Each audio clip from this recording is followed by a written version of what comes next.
ஹல்லேலூயா, ஹல்லேலூயா. கர்த்தருடைய பரிசுத்தமுள்ள நாமம் மகிமைப்படுவதாக. இந்த நாளிலும் உங்கள் ஒவ்வொருவர் மூலமாக கர்த்தருடைய பரிசுத்தமுள்ள நாமம் மகிமைப்பட்டு கொண்டிருக்கிறது. ஹல்லேலூயா. கர்த்தரை பாடி பாடி நம்ம கர்த்தரை மகிமைப்படுத்தி கொண்டிருக்கிறோம். எனவே இன்னொரு பாடலை கூட நம்ம பாடி கர்த்தரை மகிமைப்படுத்த போகிறோம். எப்படி நான் பாடுவேன், என்ன சொல்லி நான் உம்மை துதிப்பேன். ஓ ஹல்லேலூயா. இரத்தம் சிந்தி மீட்டவர் இயேசுவே நீர் அல்லவா. ஓ இரக்கம் நிறைந்தவரும் நீர் அல்லவா. பாடுவோமா? க்ளோரி. எப்படி நான் பாடுவேன், என்ன சொல்லி நான் துதிப்பேன். உம்மை எப்படி நான் பாடுவேன், என்ன சொல்லி நான் துதிப்பேன். உம்மை எப்படி நான் பாடுவேன், என்ன சொல்லி நான் துதிப்பேன். ரத்தம் சிந்தி, ரத்தம் சிந்தி மீட்டவரே, இரக்கம் நிறைந்தவரே. ரத்தம் சிந்தி மீட்டவரே, இரக்கம் நிறைந்தவரே. ஐயா இரக்கம் நிறைந்தவரே, ஐயா இரக்கம் நிறைந்தவரே. உம்மை எப்படி நான் பாடுவேன், என்ன சொல்லி நான் துதிப்பேன்.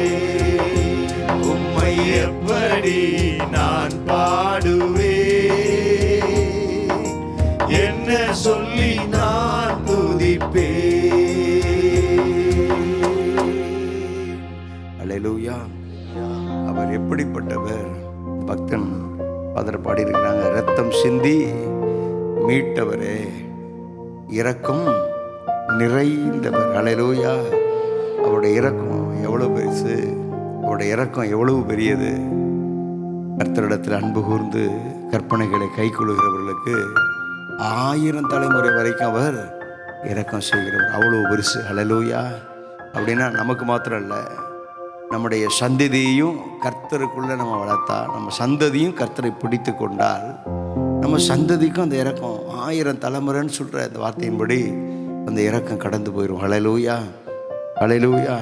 இந்த ஞாயிற்றுக்கிழமை செய்தியில் நீங்கள் பிழைத்து பெருகணும்னா கர்த்தருடைய இரக்கம், தெய்வ பிள்ளைகளுடைய வாழ்க்கையில் கர்த்தருடைய இரக்கம் இருக்கணும் என்று சொல்லி கர்த்தர் பேசினார். தெய்வ பிள்ளையே, தாவீதுக்கு இரக்கம் கிடைச்சிச்சு. 2 கூட்டத்துக்கு 2 பேருக்கு இரக்கம் கிடைக்கல. அமலேக்கியனுக்கு கிடைக்கல, சவுலுக்கு கிடைக்கல. ஆண்டவர் அமலேக்கியனை பார்த்து சொல்லுங்க, அவனுக்கு இரக்கமே வைக்காத, இரக்கம் வைக்காமல் அவனை கொன்று போடு, எல்லாத்தையும் அழிச்சு போட்டுன்னு சொன்னார். நம்ம இதை சொல்லும்போது அப்படிப்பட்ட கூட்டத்தில் நம்ம இல்லாமல் தாவீதுனுடைய கூட்டத்தில் கர்த்தர் நம்ம வச்சிருக்கிறாரு. ஹல்லேலூயா, ஹல்லேலூயா. ஆமாம், நம்ம அந்த கூட்டத்தில் அல்லது சவுலை போல அவனை ராஜாவாக்கினதே எனக்கு மனஸ்தாபமாக இருக்குது, கஷ்டமாக இருக்குது, நம்பினேன் அவனை, ஆனால் அவன் எனக்கு நம்பிக்கை துரோகம் பண்ணுறது போல் அவன் இப்படி பண்ணிட்டானேன்னு சொல்லி இவ பிள்ளையே சவுல் ராஜாவின் மேலே கர்த்தர் இரக்கம் காண்பிக்கல. ஆனால் தாவீதுக்கு கர்த்தர் இறங்கினார். ஹல்லேலூயா, ஹல்லேலூயா. எனவே நாமும் கூட பாடும்போது இரக்கம் நிறைந்தவரே அப்படின்னு பாடும்போது அவருக்கே சொல்லுவாரா, என்கிட்ட இறக்கம் கொஞ்சம் தான்ப்பா இருந்துச்சு, இருக்கவங்களுக்கெல்லாம் கொடுத்துட்டேன், இனிமேல் இறக்கம் காமிக்க முடியாது, என்கிட்ட இறக்கம் இல்லை அப்படின்னு சொல்ல முடியுமா? இல்லை. இந்த வார்த்தை சொல்லுகிற இரக்கம் நிறைந்தவர். ஹல்லேலூயா. இரக்கம் நிறைந்தவர். பட் கொஞ்சம் இல்லைங்க, எந்த தேவ பிள்ளைகள், எத்தனை கோடி ஜனங்கள் போய் அவரிடத்துல இயேசுவே என்று சொல்லி அவரிடத்தை கூப்பிட்டாலும் அவர் அந்த கூப்பிடுகிற எல்லா தேவ பிள்ளைகளுக்கும் இரக்கம் காண்பிக்கிறவர். ஹல்லேலூயா. இந்த பாடல் அப்படியே உணர்ந்து பாடுவோமா? இரத்தம் சிந்தி மீட்டவரே, இரக்கம் நிறைந்தவரே, ரத்தம் சிந்தி மீட்டவரே, இரக்கம் நிறைந்தவரே, ஐயா இரக்கம் நிறைந்தவரே, ஐயா இரக்கம் நிறைந்தவரே, உம்மை எப்படி நான் பாடுவேன், என்ன சொல்லி நான் துதிப்பேன், உம்மை எப்படி நான் பாடுவேன், என்ன சொல்லி நான் துதிப்பேன். உளையான சீட்டிலிருந்து என்னை தூக்கி எடுத்தவர்,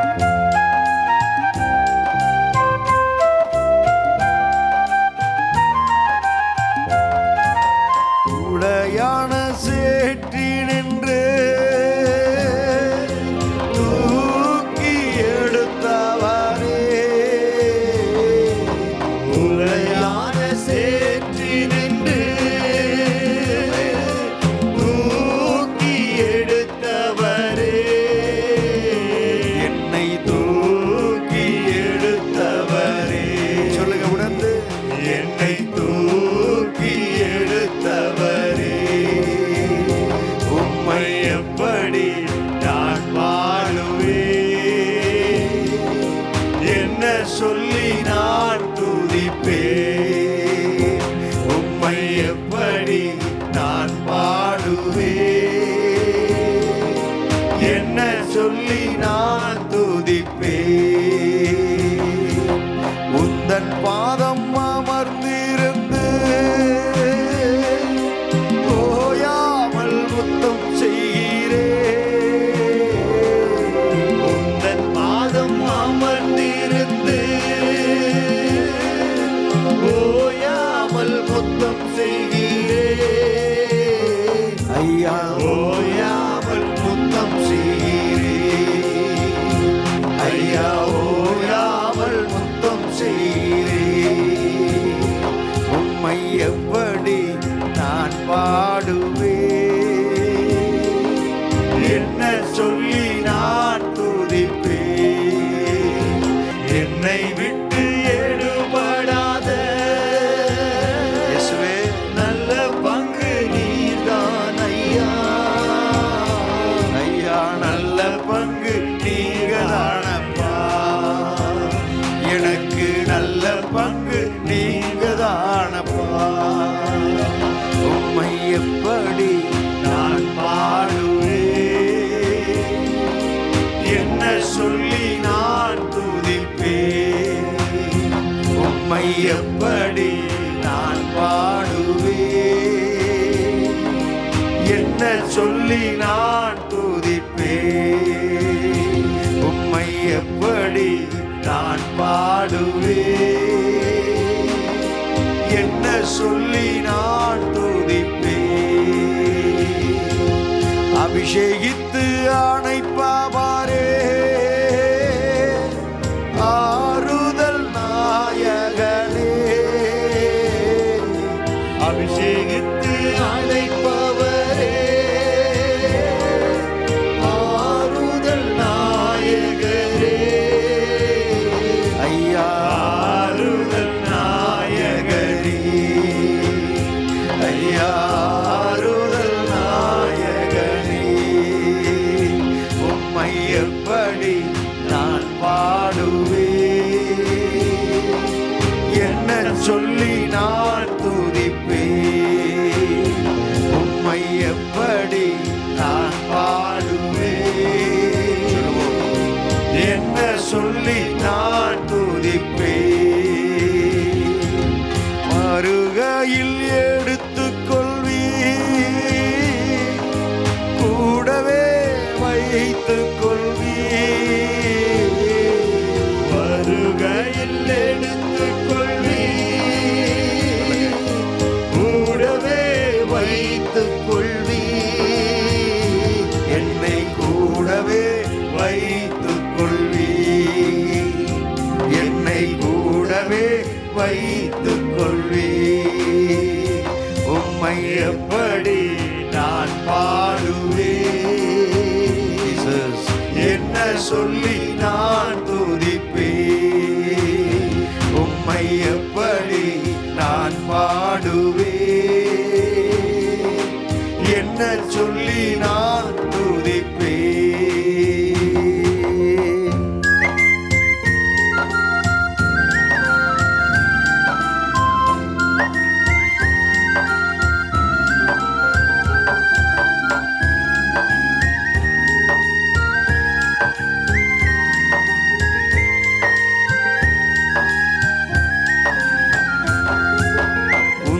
நாமம் உயர்த்திடுவே,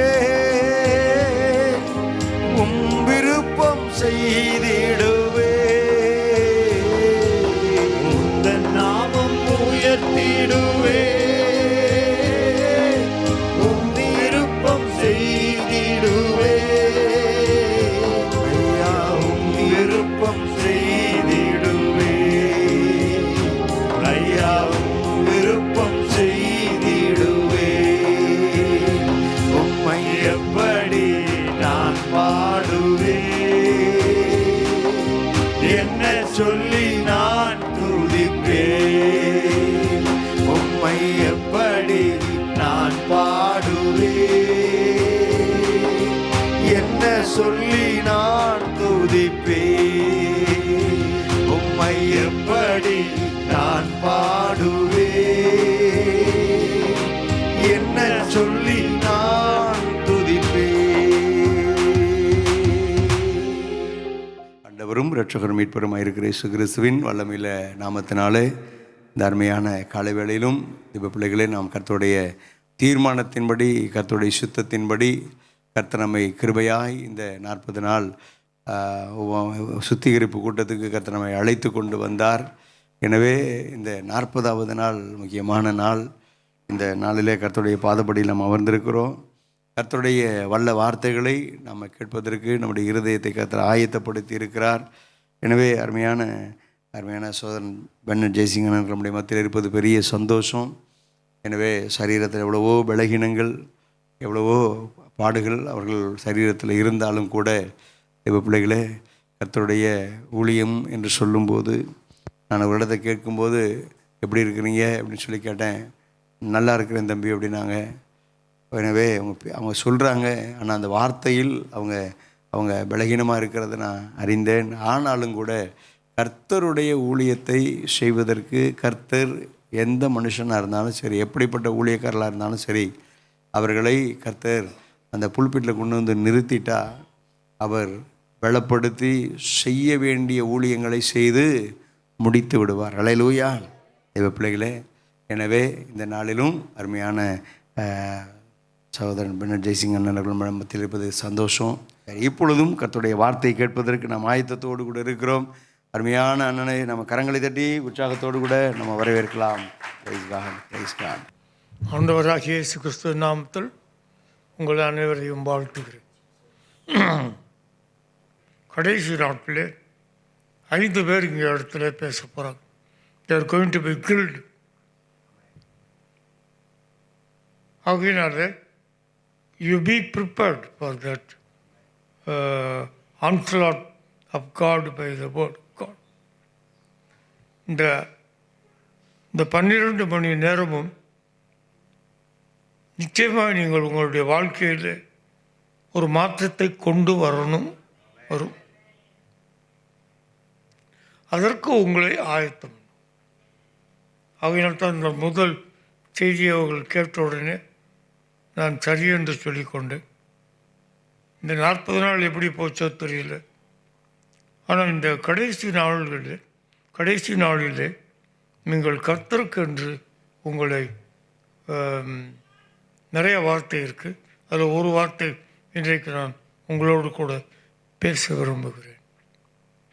ஒரு விசை கண்களை மூடி ஆண்டவருடைய முகத்தை நோக்கி பார்ப்போம். வாணி சப்பாவிவா எந்தோஷம் நீங்க ரட்சகா,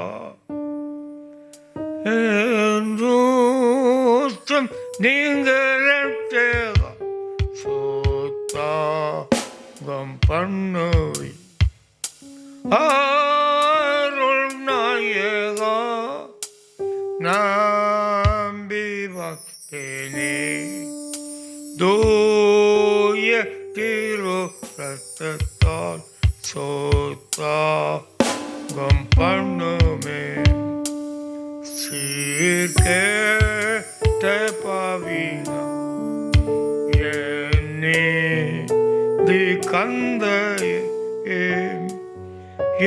என்றாலும் உமதருளால் தோற்கோ ஓணமாறும் அருள் நாயகா நம்பி வந்தேன் தூய திரு ரத்தத்தால் சோத்தாகம் பண்ணுமே. பரிசுத்தமுள்ள பிதாவே, இந்த அருமையான நாளின் காலை வேலைக்காக உமக்கு நன்றி சொல்கிறோம். ஆண்டவரே, ஜனங்களை இப்படிப்பட்ட வேலைகளில் அநேக ஜனங்களை சந்தித்திருக்கிறேன். தனியாகவும் சந்திருக்கிறேன், ஒரு கூட்டமாகவும் சந்திருக்கிறேன். இந்த வசனத்தை கேட்டு வீட்டுக்கு போனதற்கு அப்புறம் அவர்களோடு பேசி இருக்கிறேன். எப்படியோ உம்முடைய திட்டத்தை இந்த நாட்களில் நிறைவேற்றி வருகிறேன். இன்றைக்கும் உம்முடைய திட்டத்தை இந்த பிள்ளைகளுடைய வாழ்க்கையில் நீர் வைத்திருக்கிற ஆண்டவரே அந்த திட்டங்களை நீர் வாய்க்க செய்யும்படியாக அந்த திட்டங்கள் முழுவதையும் உம்முடைய கருத்திலே ஒப்புக் கொடுக்கும். உம்முடைய நாமத்தை மகிமைப்படுத்தும்.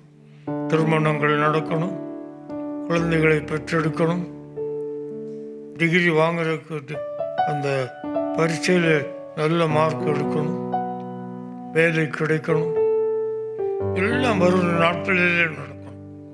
எதுவுமே தடைப்படக்கூடாது.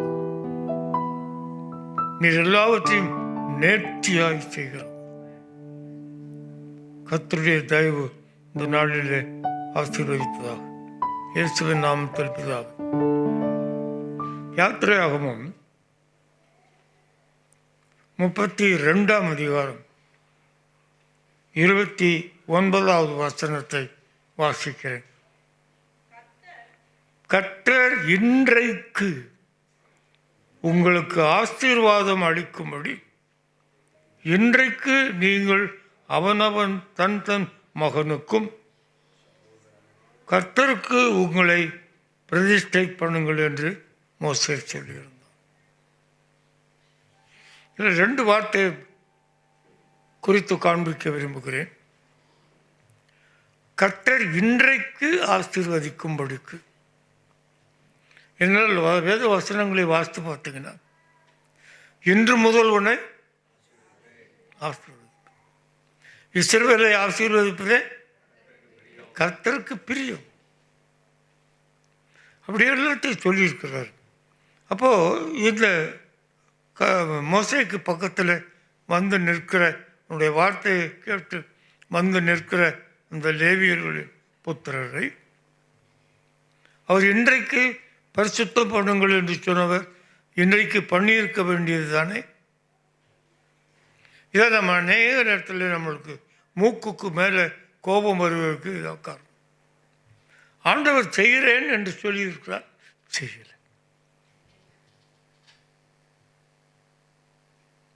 இது ஒரு பயங்கரமான ஒரு வியாதின்னு நினைக்கிறேன். கர்த்தரிடத்தில் ஒரு குறை காண்பிக்கிறேன். நான் உன்னை ஆசீர்வதிப்பேன் என்று சொல்லியிருக்கிறாரு. நான் ஆசீர்வதிக்கிறதுக்கு நான் இஸ்ரவேல் கிடையாதா? உடைய இரத்தத்தால் கழுவப்பட்டவன் தானே, நான் ரட்சிக்கப்பட்டவன் தானே, ஏன் என்னை ஆசீர்வதிக்கல? சில பேர் என்ன நினைக்கிறாங்கன்னா, ஒரு ஜென்ரல் பிளஸ்ஸிங் இருக்கும். அதாவது கர்த்தர் தம்முடைய வார்த்தை நல்லா கவனிங்க. இதுதான் நம்மளை ஏமாற்றுகிற காரியம் போல தெரியும். கர்த்தர் நம்மை விட்டு விலகி போகிறதை போல தெரியும். ஆனால் விலகி போகிறதில்லை, அவர் ஏமாற்றுகிறது இல்லை. ஏன்னா கண்புக்குரிய அது நம்மளுக்கு அப்படி தோன்றும். அவர் நம்மளை காலம் தாழ்த்தி விட்டார், ஏமாற்றுகிறார். ஏன்னா கண்புக்குரியவர்களே, கர்த்தர் நிச்சயமாக நம்முடைய காரியங்களை வாய்க்க செய்யும்படி வருகிற நாட்களில் எல்லாவற்றையும் அவர் உங்களுக்காக செய்து முடித்து விட்டார். இன்று அவர் கையில் உங்களுக்காக எதையும் கிரியேட் பண்ணி கொடுக்க வேண்டியதில்லை. You are very special, God knows, I know. But அதற்காக அவர் உனக்காக ஒரு ஸ்பெஷல் திங்கை உண்டாக்கணும்னு வெயிட் பண்ணலை. எல்லாவற்றையும் செய்து வைத்திருக்கிறார், செய்து முடித்திருக்கிறார். ஆகையினாலே கர்த்தர் நிச்சயமாக செய்வார். அவர் சொல்லுகிறார், இன்றைக்கு உங்களை ஆசீர்வதிக்கும்படி இன்றைக்கு உங்களை பிரதிஷ்டை பண்ணும். இது என்ன வார்த்தை, என்ன புரிஞ்சிருக்கீங்க? கர்த்தருக்காக உங்களை பிரதிஷ்டை பண்ணுங்க.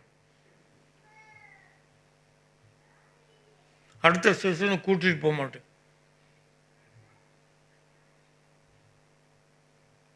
பிரதிஷ்டை பண்ணுங்க. கர்த்தரை ஏற்றுக்கொள்ளுதல் என்ன அர்த்தம் சொல்லுங்க? கர்த்தரை ஏற்றுக்கொள்ளுதல்னா என்ன அர்த்தம்? கேள்வி கேட்கக்கூடாது. ஒரு பரீட்சை வைப்பேன், பேப்பர் பென்சில் கொடுத்துருக்கு. ஏற்றுக்கொள்ளுதல், ரட்சிக்கப்படுதல், ஒப்பு கொடுத்தல், அர்ப்பணித்தல் என்று இப்படி சொல்லிக்கொண்டே போயிருக்கலாம். எதை தாண்டி தாண்டி நீங்கள் வந்திருக்கிறீங்க உங்களுடைய வாழ்க்கையில்? இது எல்லாம் ஒன்றுமே இல்லை, எல்லாம் ஒன்று கிடையாது. ஏற்றுக்கொள்தல் வேற, அவர் நாமத்தை விசுவாசிக்கிறது வேற, ரட்சிக்கப்படுகிறது வேற. இது ஒவ்வொன்றும் வெவ்வேறு ஸ்டெப். அது எல்லாம் உண்மைதான். ரட்சிக்கப்படுதல் உண்மை, சத்தியம். ஆனால் அது ஒவ்வொரு ஸ்டெப். அது அந்த ஒவ்வொரு ஸ்டெப்பில் நீங்கள் உங்களை ஒப்பு கொடுத்தல் அநேக தடவை பேசியிருக்கிறேன். உங்களை அர்ப்பணித்தல், இன்றைக்கு உங்களை பிரதிஷ்டை பண்ணுதல். இந்த பிரதிஷ்டை பண்ணுகிறது என்றால் consecrate,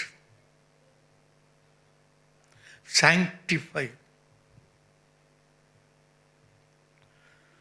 You are sanctified and separated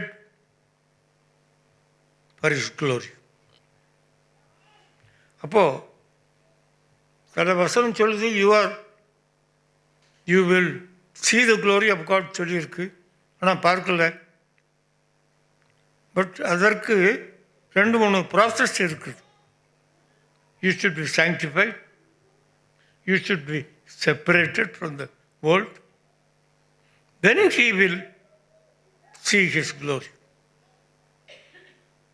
மோசே கேட்குறான், அதுக்கு அவர் சொல்லுகிறார், என் அண்டையில் ஒரு இடம் உண்டு, கண்மலையின் வெடிப்பிலே வந்து நெல். நான் கண்மலையின் வெடிப்பிலே நின்று உன்னை ஆசீர்வதிப்பேன், என்னுடைய மகிமையை உனக்கு காண்பிப்பேன். எனக்கு அன்புக்குரியவர்களே, கண்மலைக்கு போகணும், அவரோட பேசணும், நிறைய ஸ்டெப் இருக்கு. எனக்கு அன்புக்குரியவர்களே, அவர் சொல்லுகிறார், இன்றைக்கு உங்களை ஆசீர்வதிக்கும்படி உங்களை பிரதிஷ்டை பண்ணும். இந்த பிரதிஷ்டை என்கிற வார்த்தை இன்றைக்கு நீங்கள் கேட்டு அறிந்து இதுவரைக்கும் கேள்விப்படலை, வாசித்திருப்பீங்க. ஆனால் இந்த வார்த்தை உங்களை அழுத்தம் கொடுக்கவில்லை என்றால் இந்த நாளிலே கர்த்தர் உங்களுக்கு அழுத்தம் கொடுப்பார். உங்களை பிரதிஷ்டை பண்ணுங்கள். எனக்கு அன்புக்குரியவர்களே, இந்த இடத்தை நீங்கள் அர்த்தம் புரியணும்னா நான் ஒரு முகவுரை சொன்னால்தான் புரியும். மோசே 40 நாட்கள் இரவும் பகலாய் ஆண்டவரோடு கூட முகம் கூப்புற படுத்து கிடக்கிறான். கர்த்தர் அவனை அழைத்து அனுப்பியிருந்தார். எதற்கென்றால் அந்த இஸ்ரவேல் ஜனங்களுக்கு நியாயப்பிரமாணங்களை அவர்களுக்கு கொடுப்பதற்கென்று கர்த்தர் அழைத்திருந்தார். அவர் 40 நாட்கள் புசியாமல் குடியாமல் அங்கே அவர் முகம் குப்புற விழுந்து கிடந்தான். கர்த்தர் அவனிடத்தில் 2 கற்பலகைகள் தன் கையினால் செய்த 2 கற்பலகை, தன்னுடைய விரலினால் எழுதிய நியாயப்பிரமாணம் அவன் கடத்தில் கொடுக்கிறார். இஸ்ரவேல் ஜனங்களிடத்தில் கொடுப்பார். அவர் சொல்லி முடிக்கிறதற்கு முன்பாக மலை கீழே ஒரே சத்தம் கேட்கிறது. அப்பொழுது மோசே இடத்துல அவர் சொல்கிறார், நீ சீக்கிரமாக இறங்கிப்போ. இஸ்ரவேல் உன் ஜனங்கள் தன்னை கெடுத்து கொண்டார்கள், சீக்கிரமாக போ. அவனை எடுத்துக்கொண்டு வருகிறான். கொண்டு வரும் பொழுது அவர்களிடத்தில் இந்த அபயக்குரலும் வரலை, ஜெயத்தோனியும் கேட்கல, ஒரு பாட்டு சத்தம் கேட்கிறது. அவர்கள் எல்லாரும் இஸ்ரவேல் ஜனங்கள் எல்லாம் நிர்வாணமாக்கப்பட்டிருக்கிறார். ஒரு கன்றுக்குட்டியை வெள்ளியினால் செய்து அதை தங்களுக்கு முன்பாக வைத்து, இதுதான் எங்கள் தெய்வம், இதுதான் இது முன் செல்லும் தெய்வம் என்று சொல்கிறார். மோசேக்கு மிகுந்த கோபம் வருகிறது. அப்பொழுது அந்த 2 கற்பலைகளையும் அவன் கீழே போட்டு, இந்த இஸ்ரவேல் ஜனங்களுக்கு கற்பனைகள் ஒன்று தேவையில்லை என்று உடைத்து போட்டு விடுகிறார். அவ்வளோ கோபம். தேவன் சொல்லுகிறார், ஒருவன் தேவனுடைய பட்சத்தில் இருந்தால் என் பக்கத்திலே வாருங்கள். அத்தனை கோத்திரங்கள் இருக்கு. ஆனால் லேவி கோத்திரத்திலிருந்து மாத்திரம் ஜனங்கள் பிரித்தெடுக்கப்பட்டு மோசேயுடைய வலது பக்கத்திலும் மோசேயினுடைய இடது பக்கத்திலும் வந்து நிற்கிறார்கள். மோசே கூப்பிட அந்த ஜனங்கள் வந்திருக்கிறார்கள் அல்லவா, அவர்களுக்கு மரியாதை கொடுக்கும்படியாய் அவர்களை ஆசீர்வதித்திருக்கணும் தான். அவனும் என்ன சொல்லுகிறான், நீங்கள் இன்றைக்கு புறப்பட்டு போய் உங்கள் மகன்கள் சகோதரர்களிலிருந்து உங்களை பிரித்து எடுத்து அதை அவர்களை கொலை செய்து வைத்து வருவீர்கள் என்றால் கர்த்தர் உங்களை ஆசீர்வதிப்பார். அதில் வந்து நின்றவர்கள் லேவியர்கள். அந்த லேவியர்களுக்கு ஒரு சொத்து பரிமாணம் ஒன்றும் கொடுக்கப்படலை. அந்த நாட்கள் அவர்கள் எல்லாவற்றையும் சம்பவமாக அனுபவித்து வந்தார்கள். யூதா ஜனங்களோடு யாக்கோபு ஜனங்களோடு கூட அவர்கள் வாழ்ந்து வந்தார்கள். அப்படி இருக்கச்சில் கர்த்தருக்கென்று ஆசாரியர்களும் லேவியர்களும் பிரித்து எடுக்கப்பட்டவர். இப்போ ஒரு லேவி கூட்டம் இருக்கு, அதிலிருந்து ஒரு கூட்டத்தை கர்த்தர் தமக்கு ஆசாரியர்களாக பிரித்து எடுப்பார். அதனால இந்த லேவியர்கள் is a very important network. அவர்களிருந்து தான் பிரித்து எடுக்கப்பட்டு அவர்கள் வரணும். எனக்கு அன்புக்குரியவர்களே, அப்படி இருக்க கர்த்தர் ஏன் அவர்களை பரிச்சை பண்ண சொல்கிறார்? அவர்கள் மீது சாபம் காணப்பட்டு இன்றைக்கு நம் ஆசீர்வதிக்கப்படாதபடி இருக்க நமக்கு காரணம், ஒருவேளை நாம் சாபத்தை சுமந்து கொண்டிருக்கலாம். எனக்கு அன்புக்குரியவர்களே, இந்த சாபம் லேவியர்களுக்கு எப்படி வந்தது? வேதத்தை நீங்கள் எடுத்து வாசித்து பார்க்கணும். எனக்கு அன்புக்குரியவர்களே, ஆதியாகமம் புஸ்தகத்தை எடுத்து வாசித்து பார்த்தீங்கன்னா, ஆபிரகாமை ஆண்டவர் அழைத்த அழைப்பு, நீ உன் தகப்பனை விட்டு பிரிந்து போய் இருந்து திருப்பி தகப்பனிடத்தில் திரும்பி நாள் வரைக்கும், வரும் நாட்கள் வரைக்கும் உன்னை கைவிடாதிருப்பேன் என்று சொல்வார். அப்படி அவன் லாபான் வீட்டிற்கு போகிறான். லாபான் வீட்டில் அவனை எதிர்த்து அவனுக்கு அநேக கிரியை அகென்ஸ்டாக செய்கிறாங்க. ஏசாவுக்கு கடும் கோபம், இவன் தன்னை ஏமாற்றி விட்டு போகிறான். கர்த்தர் ஒரு நாள் யாக்கோபிடத்தில் சொல்லுகிறார், நீ புறப்பட்டு தகப்பனுடைய தேசத்துக்கு போ என்று சொல்கிறார். அவன் திறப்பட்டு தன் மனைவிகளையும் பிள்ளைகளையும் 2 பரிவாரங்களையும் அழைத்து கொண்டு அவன் புறப்பட்டு வருகிறான்.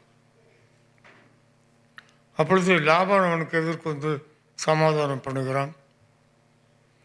ஏசு அவனுக்கு எதிராக வந்து சமாதானம் பண்ணுகிறான். இவை எல்லாவற்றையும் செய்துவிட்டு இந்த யாக்கோபு வந்து கொண்டிருக்கிறான்.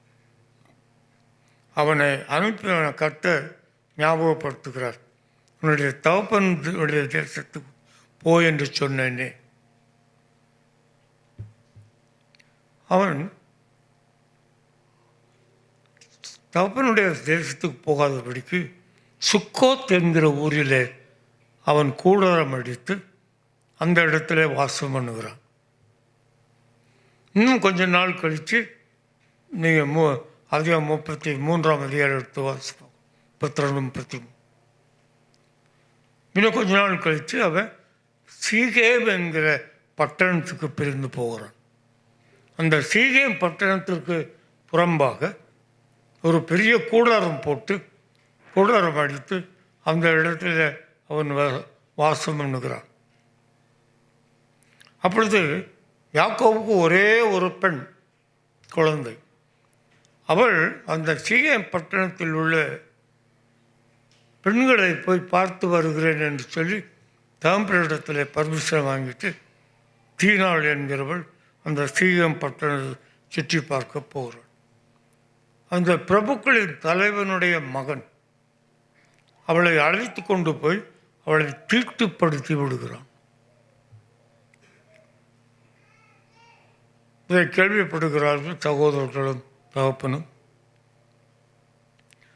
அந்த வாலிபனுடைய தகப்பனும் வாலிபனை சேர்ந்தவர்களும் யாக்கோபிடத்தில் வருகிறார்கள், பெண் கேட்டு வருகிறார்கள். அப்பொழுது ஒரு ரெஸ்பான்சிபிள் ஃபாதர் என்ன செய்ய வேண்டும் என்றால், ஏனென்றால் அவன் தீட்டுப்பட்டதை அதை சரி செய்ய முடியுமா? சொல்லுங்களேன். யாராலும் சரி செய்ய முடியாது. ஒரு பெண் தீட்டுப்பட்டு விட்டால் அதை சரி பண்ண முடியாது. இரத்தத்தினால் கழுவப்படலாம் ஒழிய அதை சரி செய்ய முடியாது. அவன் அதை பண்ண முடியாது என்று தெரிந்தும் அவன் என்ன செய்கிறான், அந்த காரியத்தை தன்னுடைய குமாரர்களிடத்தில் ஒப்புவிக்கிறான். குமாரர்கள் அந்த சீகேம் பட்டணத்தின் தலைவர்கள் மீதும் வாலிபர்கள் மீதும் ஆண்கள் மீதும் கடும் கோபம், எப்படியாவது பழி வாங்கிறார்கள். அவர்கள் எல்லாரும் சேர்ந்து ஒரு திட்டம் போடுகிறார்கள். என்ன போடுகிறார்கள்? சீகேமில் உள்ள ஆண்கள் அத்தனை பேரும் விருத்த சேதனம் பண்ண வேண்டும் என்று நாம் ஒரு கட்டளை கொடுக்க வேண்டும். அவர்கள் விருத்த சேதனம் பண்ணி 3 நாளுக்கானவனு நோகு எடுக்கும், பலி எடுக்கும். அப்பொழுது சிமியோனும் லேவியின் புத்திரனும் லேவியும் அவர்கள் பட்டயத்தை எடுத்துக்கொண்டு போய் அவர்களை கொன்று போடுவார்கள். நாம் ஒரு பழி தீர்த்து விடலாம் என்று சொல்லுகிறார்கள். அதே போல் செய்து விடுகிறார்கள். யாக்கோபு சொல்கிறான், அவர்களுக்கு முன்பாக என் வாசனையை கெடுத்துக்கிறேன். இது யாருடைய தவறு? தீனால் தீட்டுப்பட்டதற்கு யாருடைய தவறு? யாக்கோபு.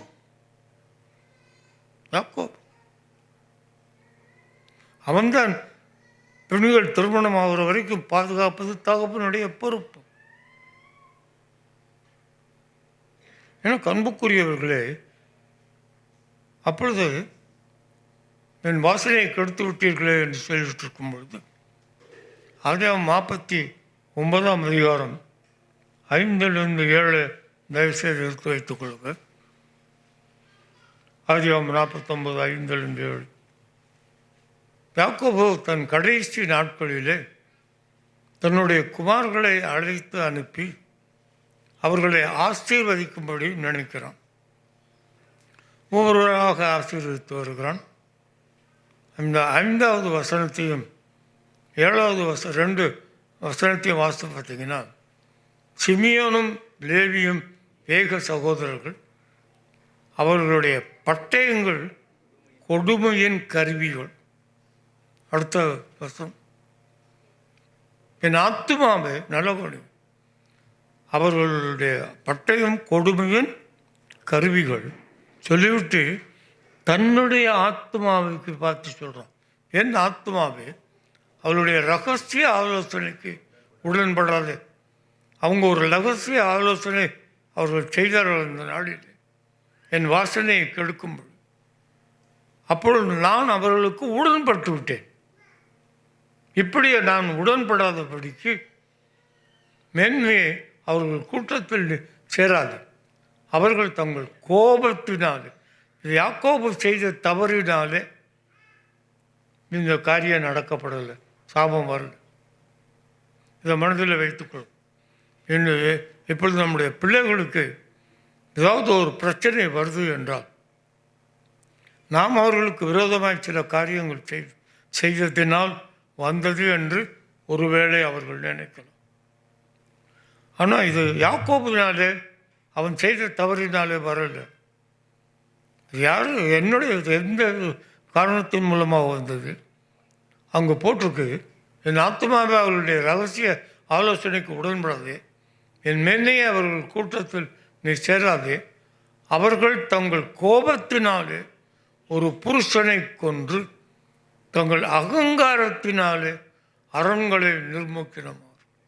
அடுத்த வசனம், உக்கிரமான அவர்கள் கோபம், கொடுமையான அவர்கள் மூர்க்கம் சபிக்கப்படுவது.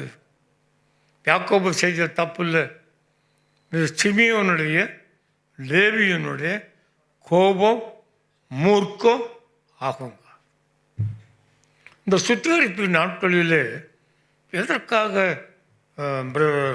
சாமன்னு இதையும் இந்த 40 நாள் 2 கால நாட்களையும் அவர் முன்குறித்து வைத்து அவர் செய்து வந்தார் என்றால்,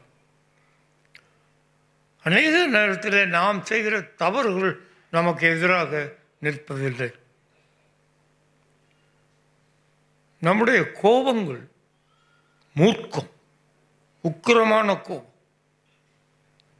அங்கு அகம்பாவம், இது 3. ஆகையினால இந்த ஆதியாகமம் 49:7 வாசித்தீங்கன்னா அவன் 3 இந்த இல்லை, எக்ஸடஸ் 20:32-29 வாசித்தீங்கன்னா அங்கு 3 காரியத்தை செய்து சொல்லுகிறான். வாசிங்க 32:29. உங்களுக்கு ஆசீர்வாதம் அளிக்கும்படி இன்றைக்கு நீங்கள் அவனவன் தன் தன் மகனுக்கும் சகோதரனுக்கும் விரோதமாய் இருக்கிறதினால் கர்த்தருக்கு உங்களை பிரதிஷ்டை பண்ணுங்கள் என்று மோசே சொல்லு. அப்போ அவன் அவர்களிருந்து பிரித்து எடுக்கும்படியாக அந்த வசனத்தை நீங்கள் வாசிக்கப்பட்டீங்க. ஆசீர்வாதம் அளிக்கும்படி நீங்கள் அவன் மகனுக்கும் சகோதரனுக்கும் தன்னுடைய இனத்தார் ஜனத்தாருக்கும் நீங்கள் என்ன பண்ணணும்?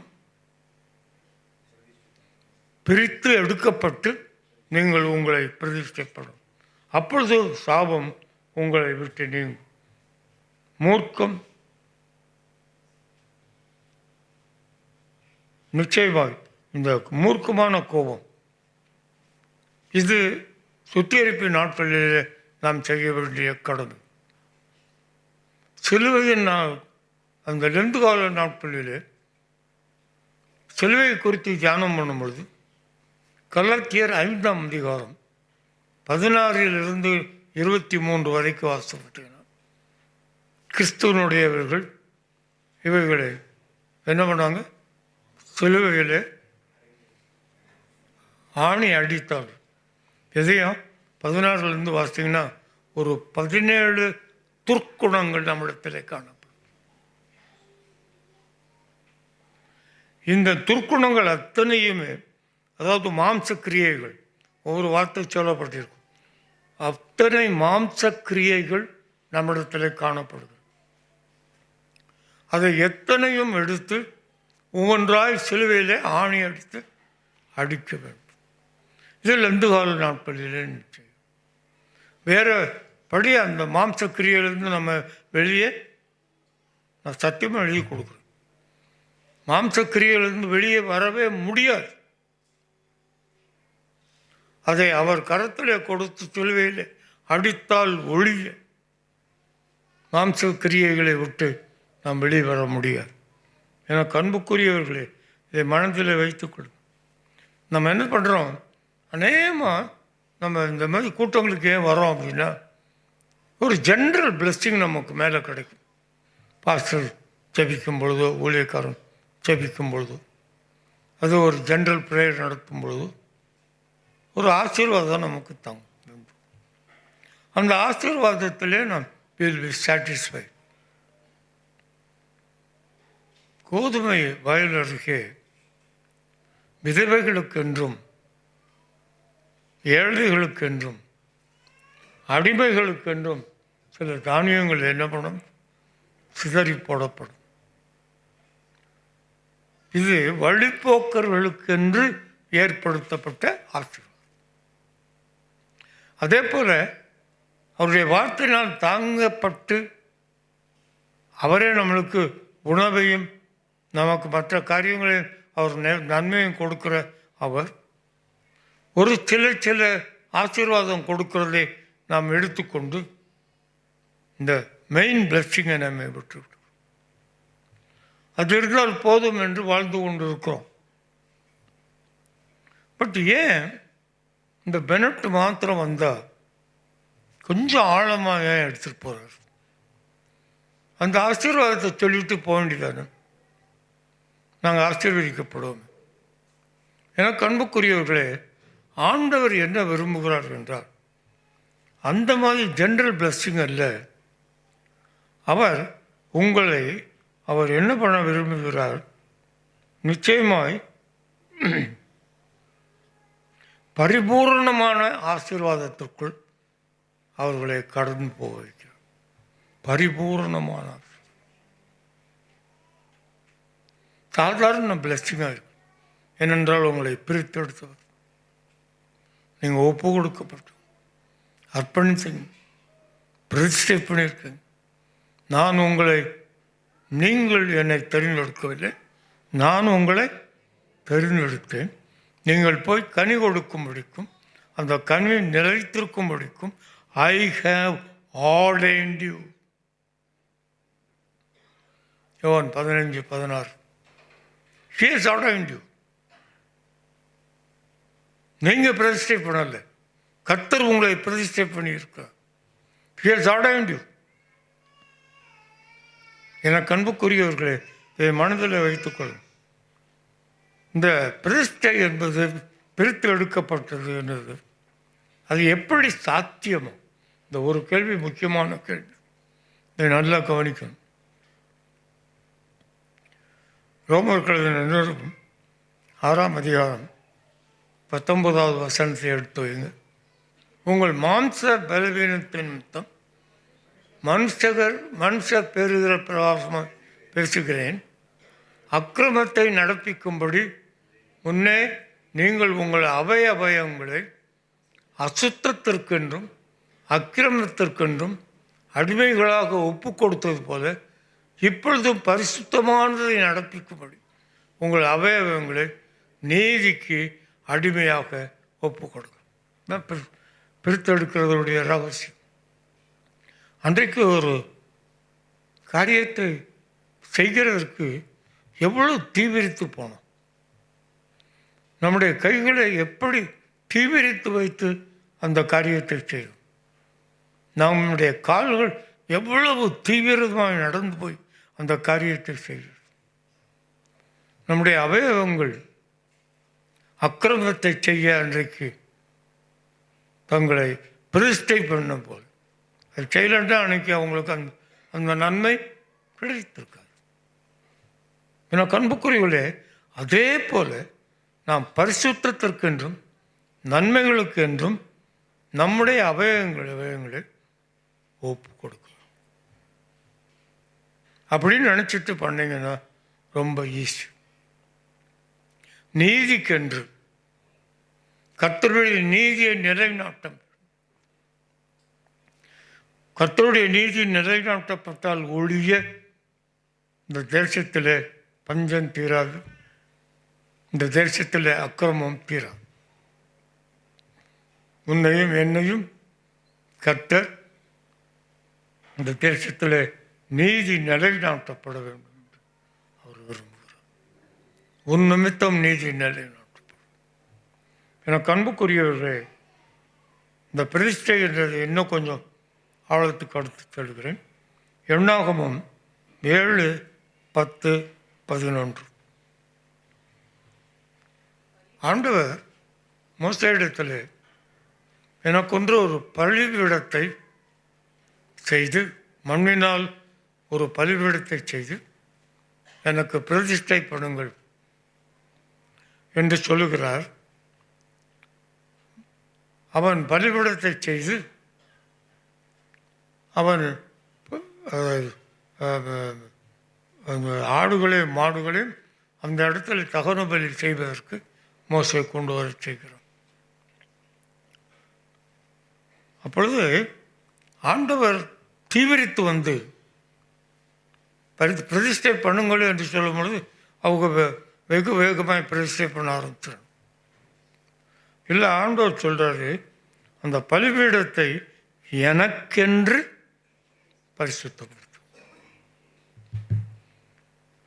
உங்களுக்கென்று ஒரு பலிபீடம் இருக்கும். இருக்குமா இருக்காதா? உங்களுக்கென்று ஒரு பலிபீடம் இருக்கா? சாப்பிட்டு தூங்குறது தான் எங்கள் பலிபீடம்.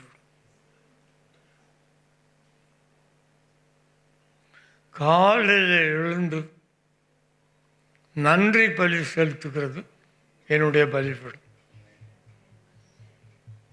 தெரியும், சில பேர் காலையில் எழுந்து முழங்கால் படியிட்டு ஜெபிக்கிறது அவர்களுடைய பலிபீடம்.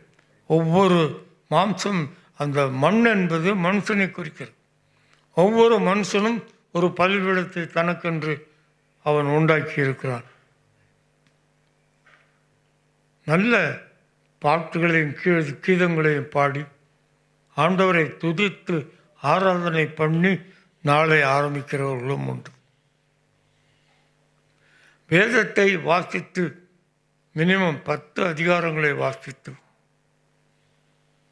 ஆண்டவருக்கென்று அந்த பிரதிஷ்டை பண்ணுறதை பார்த்துருக்கோம். ஆண்டவர் சொல்றார், அதை நீங்கள் வேதத்தை வாசிக்கிறதை பிரதிஷ்டை பண்ணுகிறதில்லை அர்த்தம் இல்லை, ஜெபிக்கிறதை பிரதிஷ்டை பண்ணுகிறது அர்த்தம் இல்லை. அந்த எப்பொழுது நீங்கள் ஜெபிக்க போகிறீங்களோ அந்த நேரத்தையும் கர்த்தருக்கென்று பிரதிஷ்டை பண்ணும். இன்னைக்கு காலையில் 7 மணிக்கு வாசிச்சுட்டு அடுத்த நாள் 9 மணிக்கு வாசிப்பீங்களோ?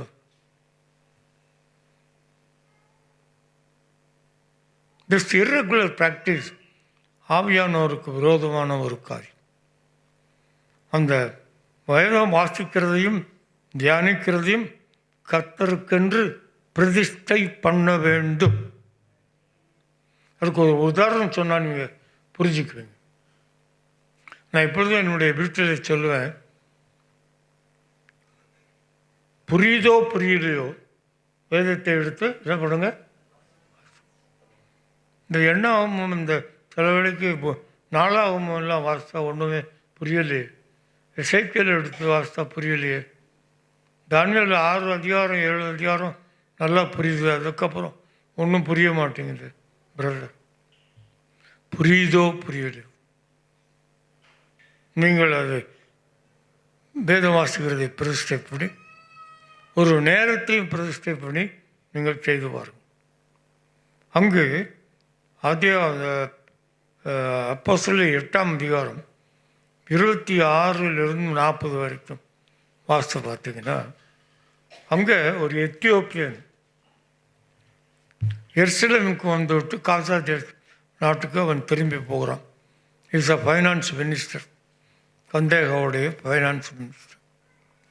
அவன் போய்கொண்டிருக்கும் போது ரத்தத்திலே போய்கொண்டிருக்கிறான். அப்பொழுது மடியிலே வேதத்தை திறந்து வைத்து அவன் வாசித்து கொண்டு போகிறான். அவன் எதை வாசித்து கொண்டு போயிருக்கிறான் என்று எழுதப்படலை. ஆனால் ஆவியானவர் எனக்கு கற்றுக் கொடுத்தது என்ன, அவன் ஏசாயா 53ஆம் அதிகாரத்தை எடுத்து அவன் வாசித்து கொண்டு வருகிறான். அவர் அசட்டை பண்ணப்பட்டவர், அவரை எண்ணாமல் போனோம், அவர் மனுஷரால் புறக்கணிக்கப்பட்டவர் என்று அவரை குறித்து அந்த ஏசாயா தீர்க்கதரிசி எழுதி கொண்டு போகிறான். அப்பொழுது தூரத்தில் பிலிப்பு என்கிற சுவிசேஷகன் அவன் வந்து கொண்டிருக்கிறான். ஆவியானவர் சுவிசேஷகனிடத்தில் சொல்லுகிறார், நீ சீக்கிரமாய் போய் வனாந்தர மார்க்கமாய் போய் அந்த ரதத்திலே போய் சேர்ந்து கொள் என்று சொல்லுகிறார். அவன் அந்த குறித்த வேளையிலே பிரதிஷ்டை பண்ணி அவன் வாசித்து கொண்டு வருகிறான். புரியவில்லை. அப்பொழுது தூரத்திலே பிலிப்பை பார்க்கிறான். ரதத்தை சுலபப்படுத்திவிட்டு அவன் ஏறிக்கொள்கிறான். அவன் அந்த மந்திரி பக்கத்தில் மந்திரி பக்கத்தில் உட்கார்ந்து என்ன வாசிக்கிறீர்கள் என்று கேட்கிறான். இப்படி ஏசாயா 53 வாசித்திருக்கிறேன், எனக்கு ஒன்றுமே புரியலை, எனக்கு விலைக்கு சொல்லுங்க. அப்பொழுது பிலிப்பு, அதுதான் இயேசு கிறிஸ்து, அடிக்கப்பட்டவர் அவர்தான், உன்னாலும் என்னாலும் புறக்கணிக்கப்பட்டவர் அவர்தான், அவர்தான் உன் பாவங்களை எல்லாவற்றையும் சுமந்து என்று இயேசு கிறிஸ்துவை பற்றி ஏசாயா அந்த தரிசனத்தில் பார்த்தது அத்தனையும் எடுத்து சொல்லிக் கொண்டு வருகிறான். அவனுக்கு மிகுந்த சந்தோஷம். ஆண்டவராய் இயேசு கிறிஸ்துவை பற்றி இவ்வளோ விளக்கமாக சொல்கிறதே என்று அவன் சந்தோஷப்படுகிறான். அப்பொழுது தூரத்தில் ஒரு சின்ன ஏரி வருகிறது, அதில் தண்ணீர் இருக்கிறது. அப்பொழுது பிலிப்பு கேட்குறான், ஞானஸ்நானம் எடுக்கிறதுல என்ன தடை இருக்கிறது என்று கேட்கிறான். அப்பொழுது அவன் தடை ஒன்றும் இல்லை என்று அவனுக்கு ஞானஸ்நானம் கொடுக்கிறான்.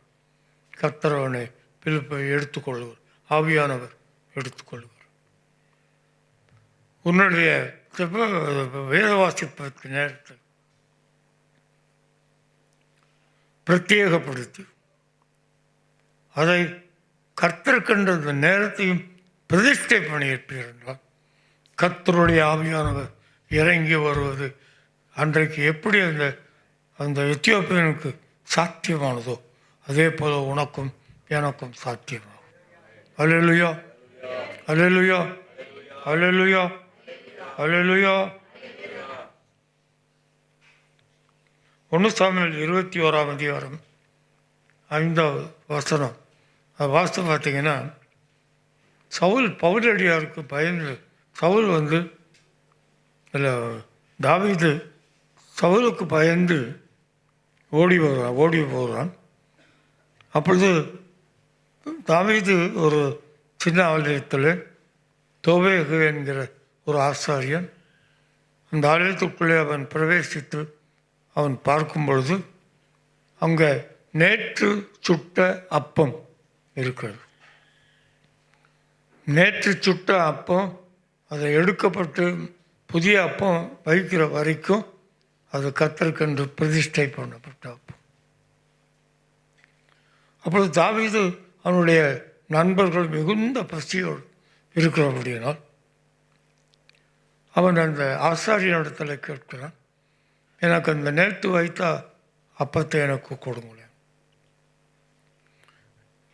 இந்த ஆசாரியன் அந்த வாலிபர்களை நம்பலை.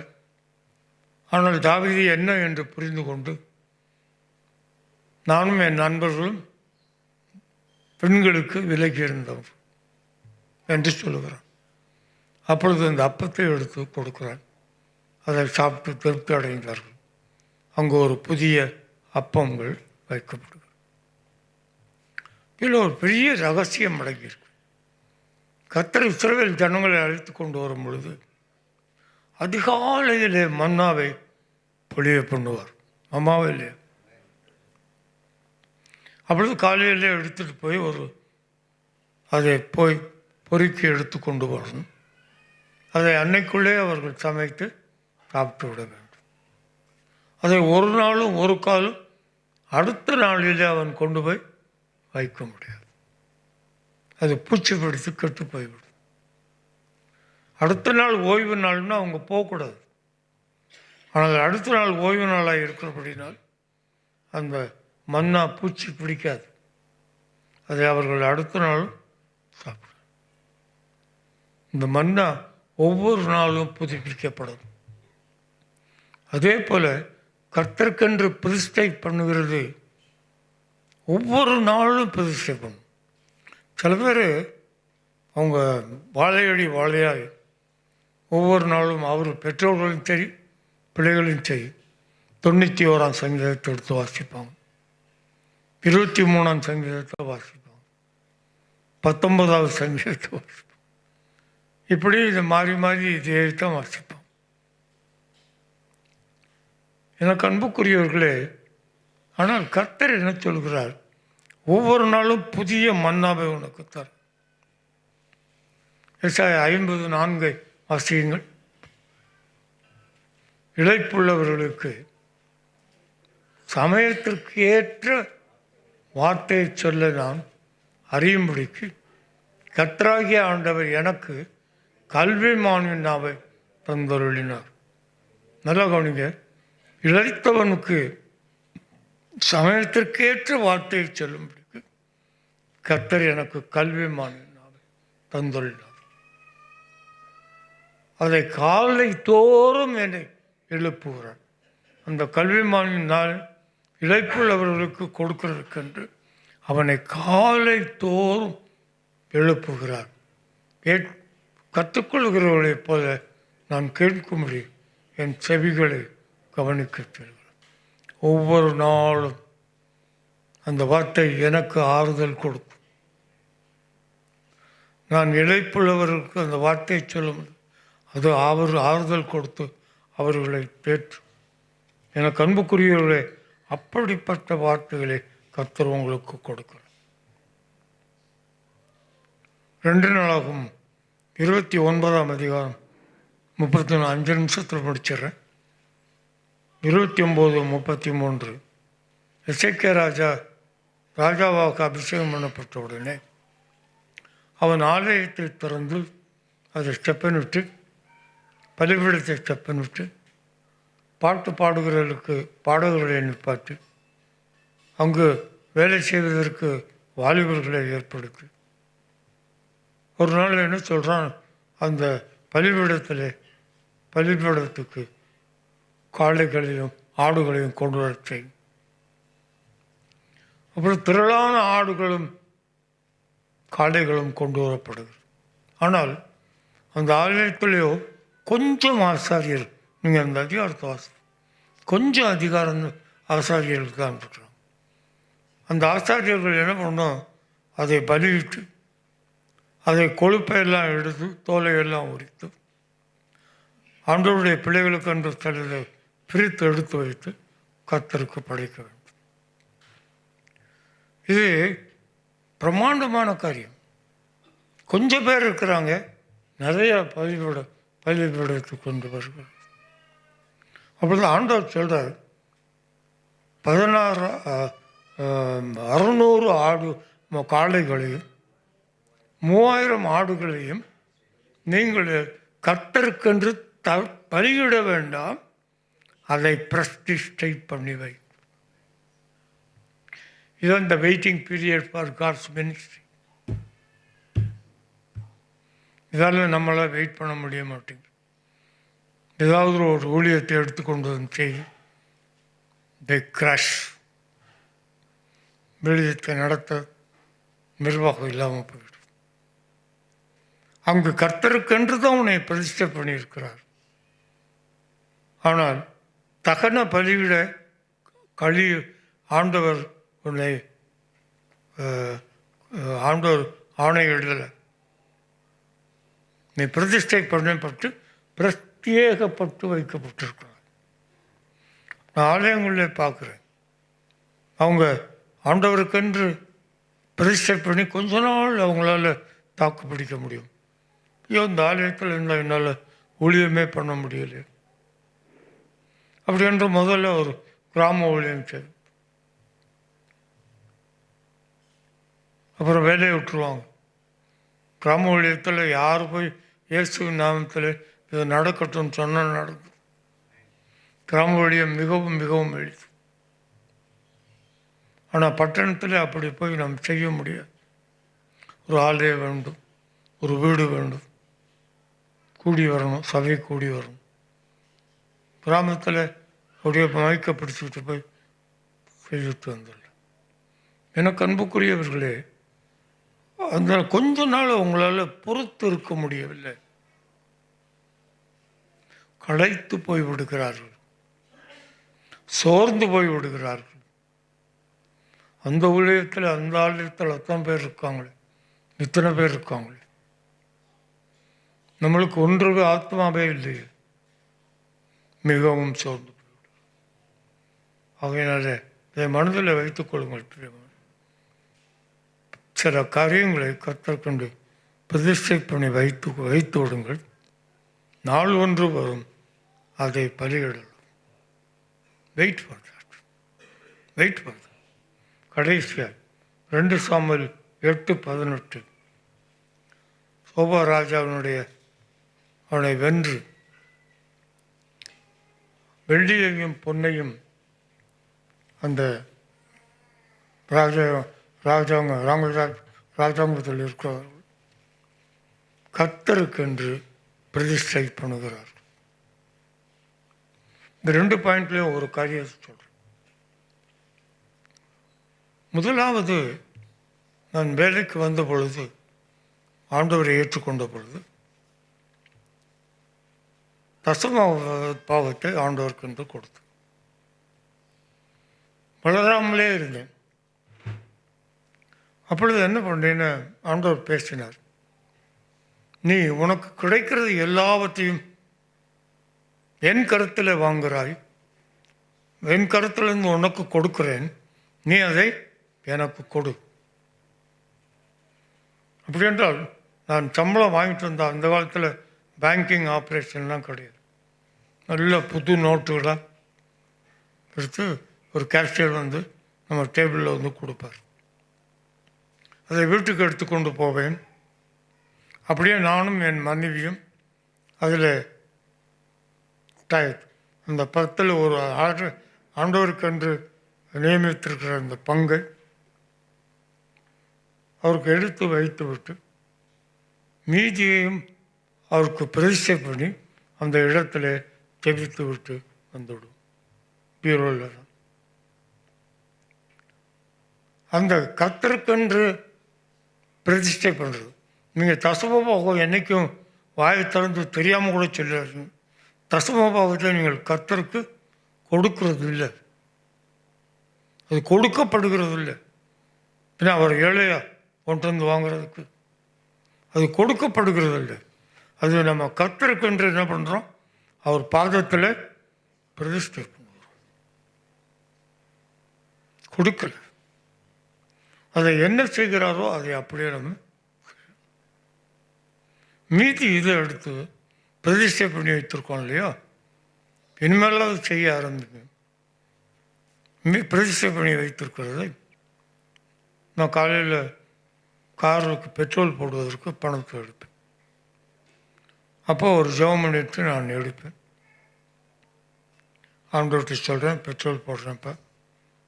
கார் இப்போ ஒரு 9 கிலோமீட்டர் தான் கொடுக்குது. 10 கிலோமீட்டர் ஒரு லிட்டருக்கு கொடுக்கட்டும் ஆண்டவர். ஏன்னா 35 கிலோமீட்டர் வருகிறதுக்கு 35 கிலோமீட்டர் என்று சொல்லி விட்டு போடுவேன். கர்த்தரிடத்தில் பர்மிஷன். நான் அதை வீணாக செலவு பண்ணவே முடியாது. அதை எடுத்துகிட்டு போய் வீணால் ஏதாவது செலவு பண்ணேன்னா ஆண்டவர் என்கிட்ட பேசுவார், ஏன் வீணால் செலவு பண்ணுற, நாளைக்கு அந்த செலவு வந்தால் என்ன பண்ணுவேன். எனக்கு அன்புக்குரியவர்களே, இதை மனதில் வைத்துக்கொள்ளும். கர்த்தர் இந்த ஹோம் ஃபைனான்ஸை எனக்கும் என் மனைவிக்கும் உட்கார வைத்து சொல்லிக் கொடுத்தவர். எப்படி சேவ் பண்ணணும், எப்படி கர்த்தருக்கென்று கொடுக்கணும், கர்த்தருக்கென்று எப்படி கொடுக்கணும், எல்லாவற்றையும் ஆண்டவர் சொல்லிக் கொடுப்பார். ஒன்று கூட வேணாம். இப்போ நீங்கள் வீட்டுக்கு வந்தீங்கன்னா நான் உங்களுக்கு காண்பிக்கிறேன். 21வது ஆண்டில் நான் ரிட்டையர் ஆனேன். அப்பொழுது எத்தனை லட்சம் ரூபாய் எனக்கு ஆஃபீஸ்லேருந்து வந்துச்சு. பிஎஃப், கிராச்சுவிட்டி, மற்ற பணங்கள்லாம் எத்தனை வந்துச்சு. எல்லாத்தையும் டைரியில் எழுதி வைத்திருக்கிறேன். எல்லாத்தையும் கர்த்தருக்கு பிரதிஷ்டை பண்ணியிருக்கேன். அப்படியே அதை அந்த வருஷத்துலேருந்து 2001 இன்னைக்கு 23 வருஷம் கர்த்தருக்கென்று ஊழியத்துக்கென்று ஒரு மாதத்துக்கு 3 அல்லது 4 லட்சம் ரூபாய் கொடுப்பேன் அந்த நாட்களில்.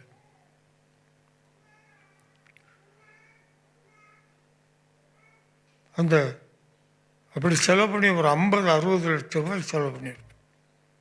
நான் அங்கே 21வது வருஷத்தில் நான் வாங்கின பணம் மொத்தம் சேர்ந்தால் 28 லட்சம் இருக்கும். ஆனால் 50-60 லட்சம் ரூபா செலவு பண்ணியிருக்கேன். எங்கேருந்து வந்துச்சு தெரியாது. செலவே பண்ண மாட்டேன்.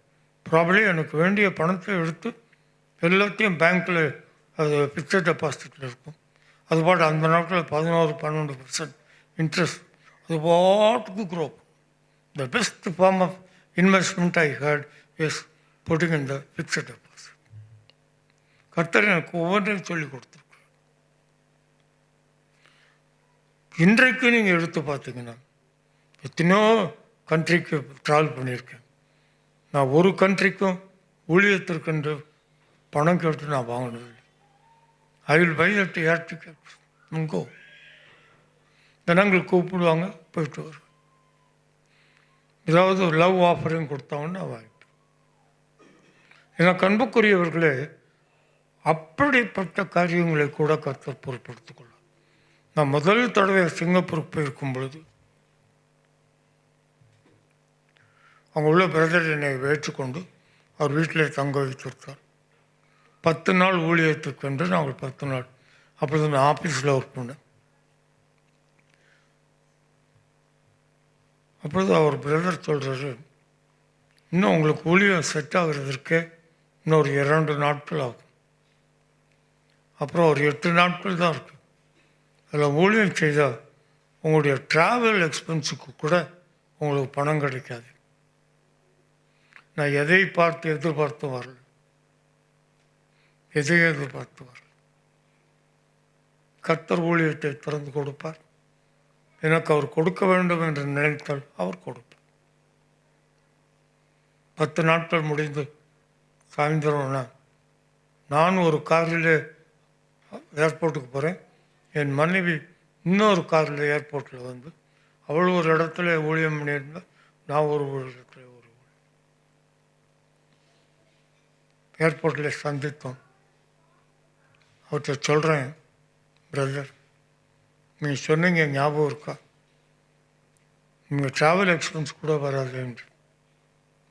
ட்ராவல் எக்ஸ்பென்ஸ் மாத்திரமல்ல, அதற்கு மேலே எவ்வளோ பணத்தை கொடுத்துருக்குறேன். நம்புங்க பிரியமா.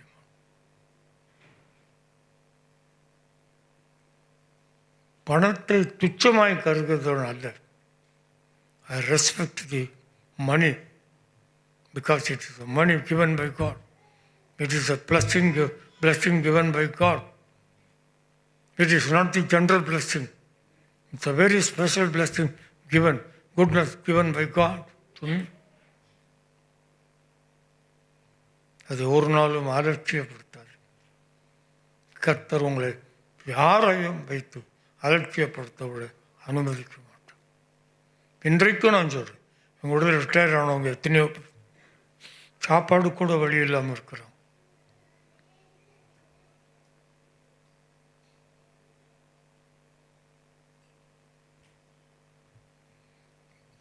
எழுந்து நிற்போம்.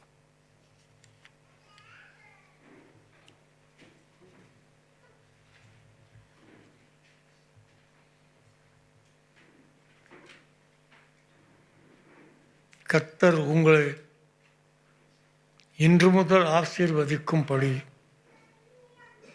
கர்த்தருக்காய் உங்களை பிரதிஷ்டை பண்ணும்.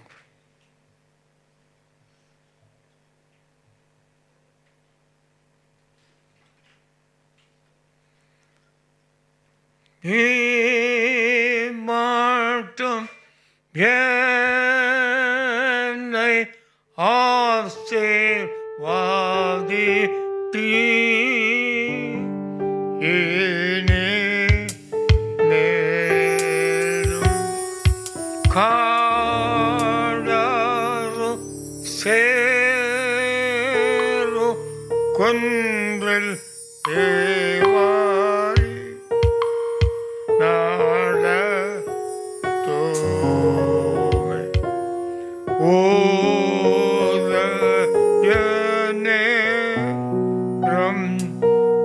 வரக்களிப்பேன் மார்பெய்து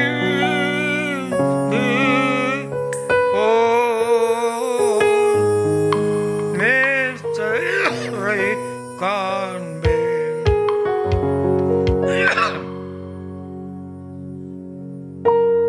வானத்தில் எடுத்துக்கொள்ளப்படும் எல்லாரும் வானத்தை அண்ணாந்து தேவதூதன் வந்து எதை நீங்கள் இதெல்லாம் வானத்தை அண்ணாந்து பார்க்கிறீர்கள்? எப்படி அவர் எடுத்துக்கொள்ளப்பட்டாரோ அப்படியே அவர் இறங்கி வருவார். இன்றைக்கு மேகங்களிலே இறங்கி வருவதற்காக நாம் காத்திருக்கிறோம். ஒரு அரை மணி நேரம் மாலை வேளைகளிலே டெரஸுக்கு போய் அந்த மேகங்களை உற்று பார்ப்பதற்கு இயேசுவானுடைய சிரசு தென்படுகிறது. இந்த உபத்திரவம்லாம் போயிடும், வலி வேதனைகள் எல்லாம் போயிடும். என் மனைவியை விட்டு விட்டா ஒவ்வொரு ஆலயத்திற்கு வர வேண்டியிருக்கிறது. எதுக்கப்பா, நீங்க சீக்கிரமாய் வாங்க. ஒரு அரை மணி நேரம் உட்கார்ந்து அவரோடு பேசிக்கொண்டு வரும். எனக்கு அன்புக்குரியவர்களே, எனக்கு நேரம் போடுவது அப்படி.